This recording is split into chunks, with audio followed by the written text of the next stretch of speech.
Hi, welcome back to my channel. My name's Erica and today I'm going to talk about all the unread books that I own.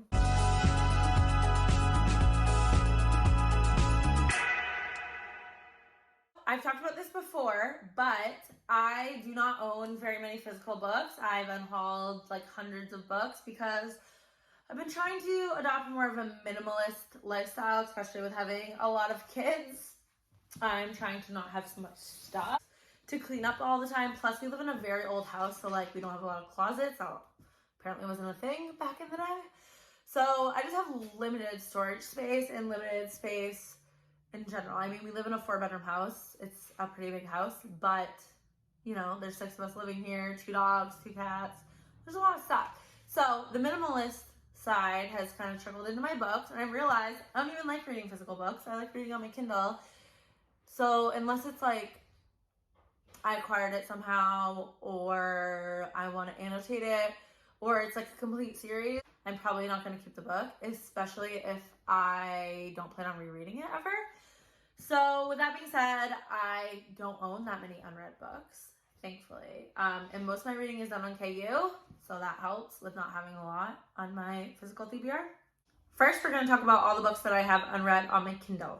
So the first book that I haven't read, but I'm currently reading, is House of Sky and Breath. I own this both physically and the ebook version. I do that a lot sometimes. If I have the physical version, I'll still buy the ebook because if I want to read it in bed, then I need the ebook. So a lot of times I'll buy them both. So yeah, I'm like 30% into that one. So the first one I've been meaning to read for over a year now. And I am going, mark my words, going to get to it by the end of the year. And that is Crooked Kingdom by Leigh Bardugo. I read the full Grisha trilogy last year, and I read 6 of Crows, and I just need to read Crooked Kingdom, and I really want to get to that. I did own the physical book, but I ended up unhauling it, and I bought the ebook instead. So yes, I will definitely hopefully be getting to that one. I own the whole Throne of Glass series by Sarah J. Maas, and I've read the first one, but I have yet to continue on the series, but I definitely plan to.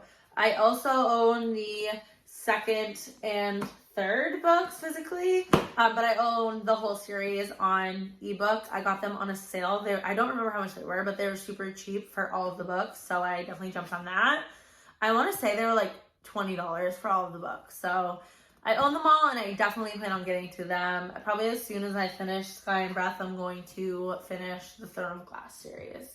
The next book that I own is Dear Erin by Mariana Sabatta. I definitely plan on getting to this. I love Mariana Sabatta, but I just haven't heard much about this one, and her books are really, really long, so it's kind of a commitment. But I do definitely plan on getting to this one. From what I know, it's from a guy in the military, and they write the hero, and the heroine and the hero write letters back and forth to each other, but I think it's told through their letters, but I don't know much more than that. The next book I have, I DNF'd, and I don't think I'll ever read it, and that is The Pool Boy by Nikki. So I got this before I really realized how much I hate age gaps, and because I kind of knew that I didn't like the girl is younger and the guy is older age gaps. So I thought I would give this one a try because I heard really good things about it, and the woman's older and the guy is younger. But no, I don't like age gaps. I don't like it if the guy's older. I don't like it if the girl's older. I just don't like them, I realized. So I don't think I'll ever finish this book. I wish I did like age gaps because there's so many books that people love, and I just won't read them because I know that I won't like it. The next book I have is All Roads Lead Here by Mariana Sabatta. And I started this book and just kind of lost interest. I do plan on going back to it someday though. But like I said, they're long books and I was kind of bored, to be honest. So I think I'll go back to that someday, but who knows. The next book I have on this list is Medicine Man by Saffron Ken, I think is her name. And I DNF'd this, and I don't think I'll ever go back to it. This is about a girl who's in a psychiatric hospital, I think. And it's her romance with her counselor. And I don't really remember much about it or really why I didn't even like it. I also think I don't like romances when there seems to be like a huge power imbalance. And I think for a character that's struggling with her mental health to have a romance with someone who is supposed to be like caring for her and helping her through that. I don't know if I felt comfortable with that. That's all I'm going to say about that one. I don't think I'm ever going to read it, to be honest. Next book is one I'll probably also never read, and that is The Darkest Minds by Alexandra Bracken. This was something that I bought when everyone was talking about it, like a long time ago. Before I even really started reading ebooks, I bought this. I don't know. I've had it on my Kindle. This is the oldest book I've had on my Kindle.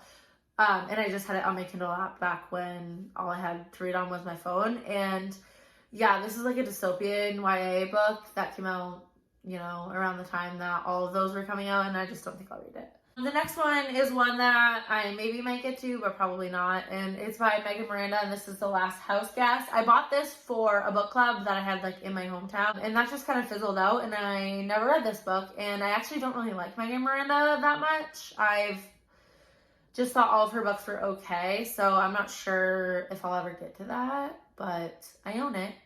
So moving on to my physical books, we'll start here. So I have read The Vampire Academy, but as you can see, I've owned them all. So I read The Vampire Academy like way back in high school, and I think I liked it. But I want to, this has been turned into a show on Peacock, I think, so I really want to reread the first one and then read the rest of the series. And I think I'll do that next year, early next year. So I own them all, and most of them are unread, but I do plan on getting to them. So there's that. I also own Days of Blood and Starlight by Laini Taylor, and I own Dreams of God and Monsters, also by Laini Taylor. This is the second and the third book of the, I don't know the name of the series, Daughter of Smoke and Bone series. So I own the first one too, and I read that one again back in high school, and I don't really remember it, but I remember really loving it. So kind of the same plan. I want to reread that first one and then read the second and third ones back to back, and I'll probably keep them because they're pretty, and I don't have many books, so whether I like them or not, I'll probably keep them. But yes, so those are that. So kind of same idea with this one. I have the Evolution of Mara Dyer that I have not read, but if I read the second one and want to move on to the third one, I'll get it. But same idea. I'm gonna have to reread the first one because I don't really remember anything, but definitely interested in this one. I own 56 Days by Catherine Ryan Howard, and I'm pretty sure, yeah, this is a thriller based off COVID-19, and I got this book for free, and it's for a video that I plan on doing maybe in October. So yeah, I have this one, and it's a thriller. From what I know, these people get like locked down from COVID in a house together, and bad things happen. It sounds really interesting, and I will probably unhaul that one once I'm done reading it because I don't ever reread thrillers. So yeah, I'll probably unhaul it once I'm done with it. The next book I have is The Girls in the Garden by Lisa Jules. This is another like mystery thriller, and I do plan on reading this one too. I've never read anything by Lisa Jules, so I'm excited to give her a try. I do really love thrillers. It's my second favorite genre, so definitely want to get to this one. The audiobook to this one's on Scribd too, so I'll probably just listen to the audiobook of it. And sorry if the angle just changed. I needed to move some books around, and my camera was sitting on some books. So, the next book I have is Romancing Mr. Bridgerton, and I'm not sure which number in the series this is. I read the first one after I watched the show, and I have no interest in reading the second one because I saw, okay, this is the fourth one in the series. I saw the second season, and I have no interest in reading the second book, and I'm pretty sure you can read these all in standalones, and I want to read this one for a video idea that I have. So yes, I own this one, and I will definitely unhaul it after. This is Penelope and Colin's story, and Penelope is for sure my favorite character, so I'm excited to read her book. The only historical romance I've ever read was The Duke and I after I watched the show, and I didn't love the reading experience, so I'm a little bit nervous about this one, but I'm definitely going to read it. Next, I have From Blood and Ash by Jennifer L. Armentrout, and I'm excited to get to this one. This is a huge book, and there's like something on it, I don't even know, but I don't know why I bought this physically instead of just buying the ebook. I don't know why I do that sometimes. Like, I convince myself that I'm gonna annotate it, and I just never do, so I'll probably buy the ebook of this too and then get rid of this, but I have it, and if I want to annotate it, I have it to annotate. So I do definitely plan on reading this one. It's just an intimidating series because the books are all really long. The next book I have is The Death of Vivec Ogee, and I've heard really, really good things about this. I've heard it's an emotional book, and it's very short. I don't know when I'll get to this. Maybe I'll buy the audiobook of it. That way I can get to it sooner, and then I can unhaul this. I like to give, I have a little library that's really close to my house, so I like to just drop off books that I don't want anymore there. I used to give them to, like, donate them to thrift stores, but I like the idea of someone getting it for free better. So I've been giving my books lately to little libraries near me. I just keep some in my car, and every time I pass one, I put a couple books in there. So if I read this one, I'll probably put it in there. And if I don't get to this one in like the next 6 months, I'll probably just unhaul it because that probably means I'm not going to read it. Next, I have The Kingdom of the Wicked by Carrie Maniscalco. I hope that's how you say that. Again, I don't know why I bought this. Why I didn't just buy the ebook, because like I'm probably not going to read it physically, but I am very excited about this. I think this is a YA like fantasy, and then I think it's a fantasy romance, and then I know the next books in the series are now new adult, so I'm intrigued. I've heard good things, and I hope that I love it. This has witches in it, so maybe in October.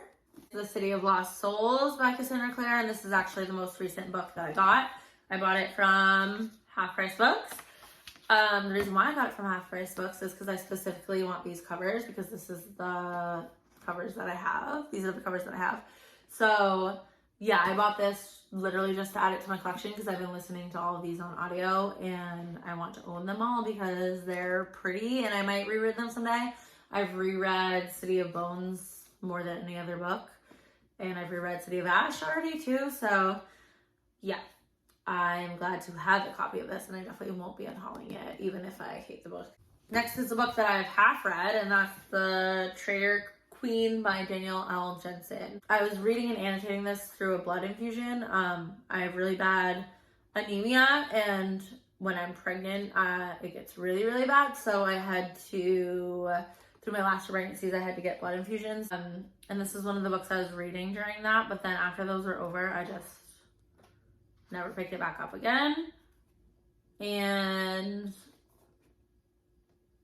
I think the reason why I got bored with this is because they were like traveling long distances through the desert, and I was just bored as hell. Like, I don't know, I really don't like books where they have to like go on a journey. This is a fantasy romance book, and it's the second in the series, but I think the audiobook is free if you have Audible in the Audible Plus catalog. So I think that I will probably finish it someday on audiobook. The next book I own is The Midnight Library by Matt Haig. This is a book I was really interested in, and now my interest has kind of been lost. But this is about, it's like a literary fiction book about a girl who tries to commit suicide, and then she's brought to this library where she gets to like kind of live all of the choices that she's made in her life and see what would have happened if she'd made a different choice. And I've heard really good things about it. I don't know, I don't really have that much interest in it anymore. So maybe I'll buy the audiobook for this and read it. I might also just give it to my mom because I feel like she would like this book. That's all the books that I own and have not read. Thanks for watching, and subscribe if you haven't. I'd really, really appreciate it, and I'll talk to you soon. Bye.